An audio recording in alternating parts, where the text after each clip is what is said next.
plotted with the Herodians against him, how they might destroy him.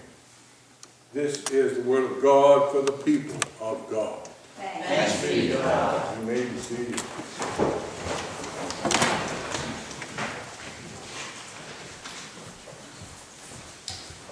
Wow, can you imagine plotting against Jesus? Whew.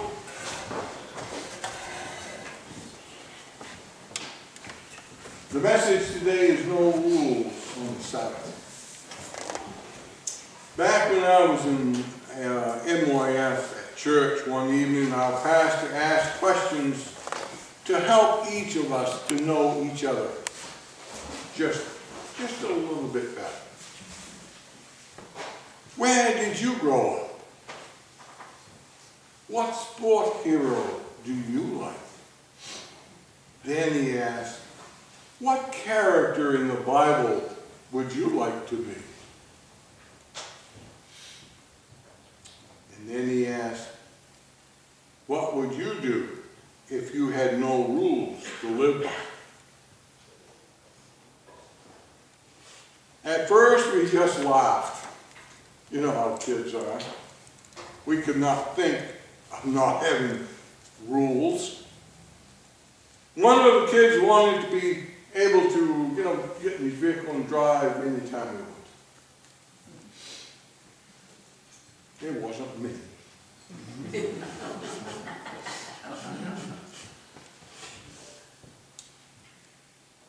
And another wanted to be able to watch TV anytime he wanted. And as we all went around the room saying what we would do, one girl that she would make rules. All the kids just laughed and said that is not the point. The pastor asked if she would explain her comment. And she said that she would make rules because she wanted to help people. And she thought that her rules would do just that. And when she finished, we all stayed there silent and thought for a moment. After some thought, we agreed with her. And then came up with some of our own little thoughts, like helping the people in need. Like our food basket over here. People who are hungry, sad, lonely, struggling, like we talked about here this morning. The pastor was very pleased that we could come up with such answers. The people in Jesus' time weren't strangers to rules, and at times they too questioned them. In the text of today, it is the law about the Sabbath. The question in both instances in the reading is whether the letter of the law is more important than the spirit and intent of the law. In the first incident, some Pharisees noticed that Jesus and his disciples were in the fields on the Sabbath. The Sabbath was a day intended for the rest. And the Pharisees were upset that Jesus was not following the rule. They were seen plucking the heads of grain. And when the Pharisees questioned him, Jesus responded by referring to the story in 1 Samuel chapter 21 about how David commandeered holy bread from the altar to feed himself and his companions as he fled for his life from Saul. Jesus then told his Pharisee critics, the Sabbath was made for humankind, and not humankind for the Sabbath. So the Son of Man is Lord even of the Sabbath. The Sabbath was made for humankind and not for the other way around. Jesus wasn't unfamiliar with the laws about Sabbath. He knew the tradition. He knew that violation of the Sabbath was a big deal. But he also knew that the definitions of Sabbath and rest were less important than meeting real human need. Thus, he wasn't afraid to challenge religious practices when they missed the real point behind them. And then in the second instance, when a Sabbath day in a synagogue, Jesus encountered a man with a withered hand. He put into practice what he had said to the Pharisees and healed that man right on that spot. This was viewed as worth a violation of the rules. And thus no one in the synagogue supported what Jesus had done. This led him to feel angry and to grieve at the hardness of heart. These stories aren't about what or when, but about why. It's not about what we do or when we do it. It is about why we should practice and honor the Sabbath. I think that rest is to remind us that we aren't God. We need Sabbath more than we think we do. God knows us. We know that from what we heard right here this morning. And knows our need for rest. Keeping the Sabbath is one of the 10 Commandments. Jesus wasn't denying the importance of the commandment. He was, however, acting in ways that showed the difference between being lawful and being faithful. These two instances illustrate that the religious authorities missed the point in their legalism about the Sabbath. They were focused on being lawful. They preserved the appearance of the Sabbath, keeping by being strict and telling Jesus he was unfaithful. They didn't consider that Jesus was actually being faithful. Faithfulness to the Sabbath can look different from following laws about the Sabbath.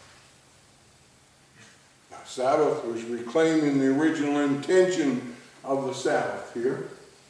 By Jesus' action of picking grain and healing on the Sabbath, he was calling us to live the Sabbath intention.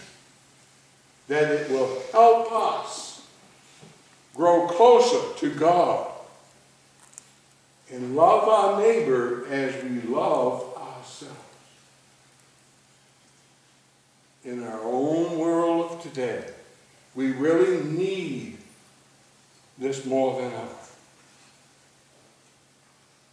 And the Sabbath observance has become a thing of the past.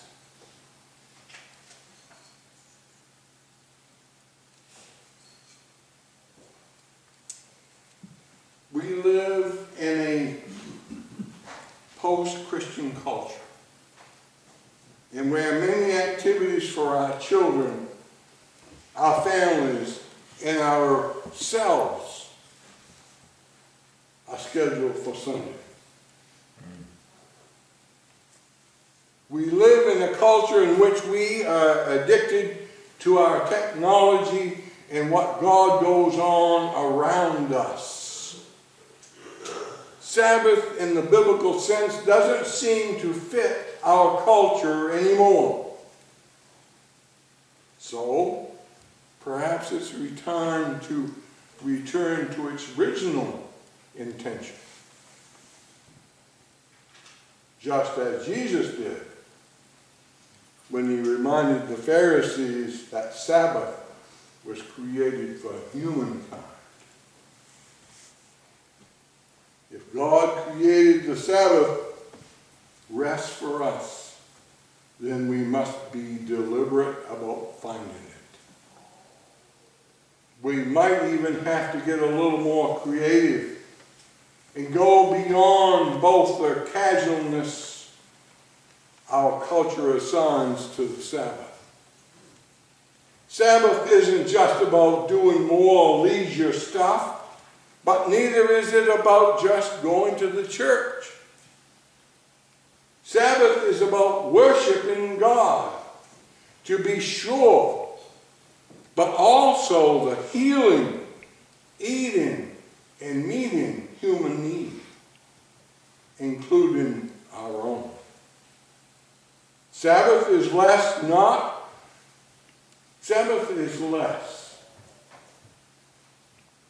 about not doing and more about spiritual practices that help us grow closer to God. Sabbath needs to be whatever help us pause our working, consuming, and spending to remember that God is at the center of our lives and to receive the blessings he extends to us. That might mean Sabbath is about feeding those who are hungry, because doing so also feeds our souls. It's funny, we were talking about that last night, and I wrote that earlier this week. Don't ask me. Sabbath can include attending worship with your family and discussing the sermon afterwards at lunch. Sabbath might mean unplugging from the world and having a family board game night. Sabbath might include hiking that waterfall or kayaking out there in the bay. Whatever fills your soul as a godly direction can be part of the Sabbath. Whatever helps you grow closer to God is Sabbath. I'm not suggesting to you invent your own Sabbath and give up attending church, but we should look for what God intends the Sabbath to do for us. In all of our questions that we get from conference and our DS, what do you do on your Sabbath? And I have to admit that I write down that I worked. But what they don't understand is that's where I get my Sabbath. Rules and laws are important, but only when they help people. The spirit of the Sabbath is to see God and to find rest and nourishment for our souls. This morning you fed my soul. So it's my Sabbath. You fed him. Mentioned that before to you. Let's learn. Let's learn and discover and grow into the true meaning of Sabbath. Make it a place and time to create sacred space in your life. This includes worshiping God, but it can include other activities that are faithful to the Sabbath intention. Be willing to expand our Sabbath. Make it a place where you feel the Spirit move in and through you, empowering you, moving you, and rejuvenating you as you grow closer and closer